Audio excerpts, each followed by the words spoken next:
నిజామాబాద్ జిల్లా కమర్పల్లి మండల ఉప్లూరు గ్రామంలో నివసిస్తున్న పూజారి వెంకన్న తన భూమి సర్వే నెంబర్ 55/2లో వారసత్వం ద్వారా వచ్చిన 1 ఎకరం ఎస్ఎన్ భూమి ఉంది.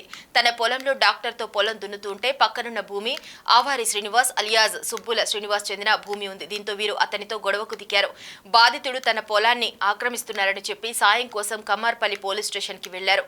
అక్కడ ఉన్న ఎస్ఐ రాజశేఖర్కు ఫిర్యాదు చేశాడు. బాధితుడు ఫిర్యాదు చేసిన గానీ ఎలాంటి లాభం లేదు అంటూ ఆ వ్యక్తిని రోజు పోలీస్ స్టేషన్ చుట్టూ తింపుకుంటూ మరలా ఫోన్ చేస్తూ ఆ ట్రాక్టర్తో దున్న నెంబర్ చెప్పు, లేదంటే డ్రైవర్ నెంబర్ చెప్పు, శ్రీనివాస్కు భూమి ఇచ్చే, లేదంటే గన్తో కాలుస్తా అని బాధితుడు మీడియాతో వివరించారు.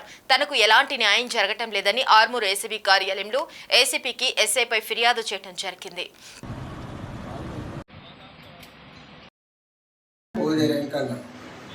అయితే అక్కడ ఎకరం భూమి గవర్నమెంట్ ఇచ్చిన భూమి కాపుడు దున్నుకుంటూ అంటున్నాడు.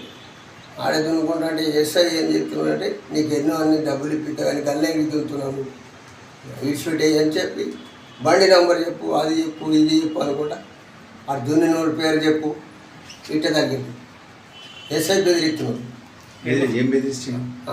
ఎస్ఐ ఏమని బెదిరించాడు? నువ్వు బండి నెంబర్ చెప్పు, బండి ఓడి తెచ్చింది దున్నింది, ఆ బండి పేరు చెప్పు అంటున్నాడు. అంటే నేనే దున్నిపించిన, నేనే రోడ్డు పోను నచ్చిన బండిని పెట్టుకున్నా అని నేనన్నా. అట్లా ఎట్లుంటుంది అని అంటున్నాడు. మరి ఎవరికి ఏమంటుండు పొలం? కాపుడు గిడిచిపెట్టు అంటున్నాడు. సిబ్బుల సీను అని గిడిచిపెట్టాలి. ఎస్ఐ ఏమని బెదిరించింది? ఎస్ఐ ఏమంటున్నాడు అంటే నీకు దున్నేటి హక్కేమున్నది, ఎట్లా దున్నావు, తెల్లం దాకా దున్నావు, పొద్దు దాకా దున్నావు, నువ్వు నాకు చెప్పను ఉంటుంది, నీ ఇట్లా చేసినావు అట్లా చేసినావు అనుకుంటా ఆదాస్తున్నాడు నన్ను. ఆడేమో లంచం పెట్టినట్టున్నాడు, ఏమో తీసుకున్నాడు, డబ్బులు తెంగి నన్ను చూడగానే బెదిరిచ్చు. అతను బండి నెంబర్ చెప్పు అంటున్నాడు. ఏమైనా ఇంకేం బెదిరించలేదా? ఇదే బండి నెంబర్ పెట్టి కూర్చుండు నిన్నే వద్దు కదా అంటున్నాడు. చంపేస్తా అంటున్నాడు. కేసు పెడతా నీ మీద పెట్టు అన్నా కానీ లేదు 100 కోటి కాల్ చేస్తా నేను, లేకపోతే రూములు వేసి చంపుతా. ఇదే మాట, రూములు వేసి కొడతాడట. ఎప్పుడు చూడు ఇదే మాట, కొడతాను చూడగానే కొడతా అంటున్నాడు. ఎన్ని రోజులు పిలిపించుకున్నాడు?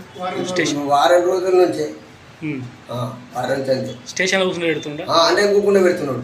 ఎప్పుడు వస్తావు చెప్పు, ఈయన కూర్చో, బండి నెంబర్ చెప్పేదాకా ఎలా కిందకి వెళ్ళి అంటున్నాడు. ఇంటికి తోలేసిండు ఏమన్నా?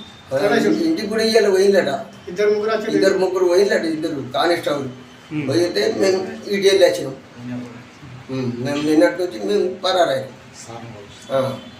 కొడతా గుత్తా తంతాను. ఇప్పుడు ఏడికి వచ్చారు మరి మీరు? మేము ఇక్కడ ఆగమని ఎవరైనా దరఖాస్తు పెట్టాలన్నా, అప్లికేషన్ పెట్టాలన్నా, ఏదైనా పెడదామని వెళ్ళలేదు ఈడికి. ఇక కంప్లైంట్ నేనే ఇచ్చినట్టు చేసి ఇబ్బంది అవసరం. నా భూమికి నాకు ఎకరం ఉన్నది.